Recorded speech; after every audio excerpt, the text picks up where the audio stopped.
Big boss season 8 అయితే 10 days ఉంది ఇంకా. ఈ వీక్ అయిపోతే బాగుండి ఎవరికైనా కప్పిచ్చేసి పంపించేస్తే బాగుండు అన్నట్టు అనిపిస్తుంది. అంత బోరింగ్‌గా ఉంది. ఎవరైతే కంటెంట్ ఇస్తారో యష్మి గాని, పృథ్వీ గాని ఇట్లాంటి కొంతమంది సీతను కానీ వీళ్ళందరినీ పంపించేసారనమాట. అంత వరస్ట్‌గా ఉంది. వాళ్ళందరూ ఉన్నట్టయితే కొంచెం ఏదో ఒకటి కంటెంట్ వచ్చేది బాగుండేది. ఇంకా నామినేషన్స్ రోజు గౌతమ్ కృష్ణని చూస్తే ఎంతమందికి అది తన్నాలనిపించింది అనేది చెప్పండి. నాకైతే 2 కాళ్ళు పట్టుకొని గోడకేసి బట్టలు ఉతికినట్టు ఉతకాలనిపించింది. అతను అసలు ఎంబీబీఎస్ ఎలా చదివాడు? అంత ఎంబీబీఎస్ చదివి నాకు ఒక డౌట్. అంత ఎంబీబీఎస్ చదివి క్షణం తీరుకున్నది. చాలామందికి డాక్టర్లోకి వాటికి తీరుకున్నది అనమాట. ప్రాక్టీస్లో ఉంటారు, అట్లా ఉంటారు. ఇతను బిగ్ బాస్లో ఎందుకు వస్తున్నాడు? ఏం నిరూపించుకుందామని సోలో బాయ్ అసలు పర్ఫెక్టే కదా అతను. కనీసం అది కూడా యాక్టింగ్ చేయలేకపోతున్నాడు అనమాట. ఒక్క టాస్క్ లేదు, సరైన టాస్క్ పర్ఫార్మెన్స్ లేదు. ఇంకా తన నామినేషన్స్ రోజు మాత్రమే 2-3 పాయింట్లు ఇంక అంతే. అది కూడా ఎవరో వాళ్ళు తిట్టుకొని పర్సనల్గా మాట్లాడుకున్నాయి, గొడవలు ఆడుకున్నాయి, అవి తీసుకొచ్చి వేస్తాడనమాట. తనకి వేరే వాళ్ళు సోలోగా ఉండి బోరింగ్గా ఉంటే బోరింగ్ క్యాండిడేట్స్ దగ్గరికి ఎవరు వెళ్ళరు. అసలు వాళ్ళతో అసలు పనే ఉండదనమాట. పని ఉండదు కదా, మరి ఇక్కడ ఏదో ఒకటి కంటెంట్ ఇవ్వాలి, నెగ్గుకు రావాలి, కానీ హైగా ఉండాలి, అందరికన్నా ముందు ఉండాలి. కాబట్టి గౌతమ్ కృష్ణ ఇట్లా గొడవల్లో ముందు ఉంటాడనమాట. అంతే.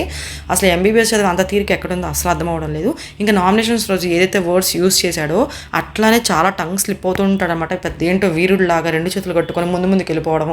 మళ్ళీ ఇంకొకటి సోమవారం రోజు మాత్రమే, అంటే నామినేషన్స్ రోజు మాత్రమే పాపం చక్కగా టవల్ కట్టుకొని లుంగి కట్టుకొని వస్తాడు. అదే పెద్ద మైనస్.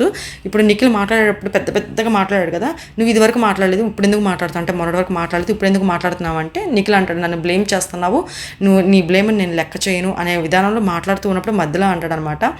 మధ్యలో అంటే నాకు అనిపించింది ఏంటంటే, మరి నువ్వు సోమవారం నామినేషన్స్ రోజు వైట్ టవల్ రెడ్ టవలను వైట్ లుంగి తప్పించి మిగతా ఇంకా రోజుల్లో ఎప్పుడు నువ్వు అవి ధరించావు కదా అన్నట్టు అనిపించింది. అలానే నామినేషన్స్ రోజు బర్రె రెంకలు వేస్తూ ఆ నామినేషన్స్లో అర్థం లేని నామినేషన్స్ వేస్తూ అవన్నీ చేస్తూ ఉంటావు కదా, మరి మిగతా రోజుల్లో ఎందుకు మాట్లాడవు? అక్కడ అన్నీ జరుగుతూ ఉంటాయి కదా, ఆ జరిగిన పాయింట్సే కదా నువ్వు నామినేషన్స్లో పెట్టేది. ఆ అరుపేదో అక్కడే నువ్వు మాట్లాడచ్చు కదా, స్టాండ్ తీసుకొని వాళ్ళ వైపు నుంచొని మాట్లాడచ్చు కదా.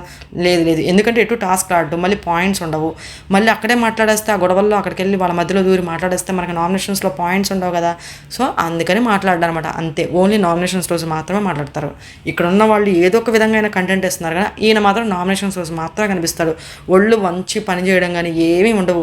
ప్లేట్లు లాగించి అటు 2 చేతులు వెనకాల పెట్టుకొని చక్కగా అటు తిరుగుతూ అబ్జర్వ్ చేస్తూ వాళ్ళని తిట్టుకున్నారు, వాళ్ళు పర్సనల్గా ఏం మాట్లాడుకున్నారు, వాళ్ళిద్దరి మధ్యలో ఇన్వాల్వ్ అయ్యి మనం ఏం మాట్లాడదాము, ఇంకా అవే తప్పించి టాస్క్ల పరంగా వీళ్ళందరికీ చూడండి కావాలంటే హ్యాండ్స్ కానీ ఇట్లాంటివి ఏదో ఒకటి పెయిన్స్ వచ్చి ఇబ్బందులు పడి ఉన్న వాళ్ళే ఉన్నారు. ప్రేరణ టాస్క్లో సూపర్గా ఆడుతుంది, ఒక్క నసే మనం తట్టుకోలేము. ఇంకా నా పరంగా ఓటింగ్లో అయితే నిఖిల్ అయితే ఒక మెట్టు ఎక్కేసాడు అనమాట. ఇంకంతే. మొన్న జరిగిన నామినేషన్స్ రోజు ఏదైతే జరిగిందో ఆ నామినేషన్స్ రోజు ఇంకా అసలు నిఖిల్ అయితే విన్నర్ అని అర్థమైపోయింది. ఆ రన్నర్ అప్ చాలామంది అంటున్నారు గౌతమ్ కృష్ణతో కంపేర్ చేస్తున్నారు. నాకు అసలు కంపారిజన్ నచ్చట్లేదు. అంటే మీ కంపారిజన్ మాకెందుకు అని మీరు అనుకోవచ్చు. ఇది నా ఛానల్, నా ఇష్టం వచ్చినట్టు నేను చెప్పుకుంటాను. రన్నర్గా ప్రేరణ మాత్రమే సెట్ అవుతుంది. 3rd ప్లేస్ అయితే నబీల్. ఇంకా 4th ప్లేస్ ఏదైతే ఉందో ఈ 4th 5th ప్లేసెస్ అవి ఇంకా మనం ఆడియన్స్కే వదిలేయాలి. ఎందుకంటే అవి 2 కొంచెం అటు ఇటుగా ఉన్నాయన్నమాట. ఈ వీక్ రోహిణి అయితే ఎలిమినేట్ అయితే అవ్వచ్చు 90%. లేదు అంటే కనుక టాస్క్ల పరంగా కానీ ఎంటర్టైన్మెంట్ పరంగా కానీ కొంచెం అందరితో మింగిల్ అయ్యే విధానం ఇలాంటి పరంగా చూస్తే రోహిణి ఉండొచ్చు. లేదు వెనకాల అన్ని చాడీలు మాట్లాడుతూ ఉంటుంది, కొంచెం జలసీ ఫీలింగ్స్ ఉన్నాయి విష్ణు మీద, విష్ణు నాకు తిట్టింది, వీళ్ళు ఒక గ్రూప్గా ఆడుతున్నారు అని ఇవన్నీ ఆలోచించుకుంటే మాత్రం రోహిణి అయితే ఎలిమినేట్ అయిపోతుంది.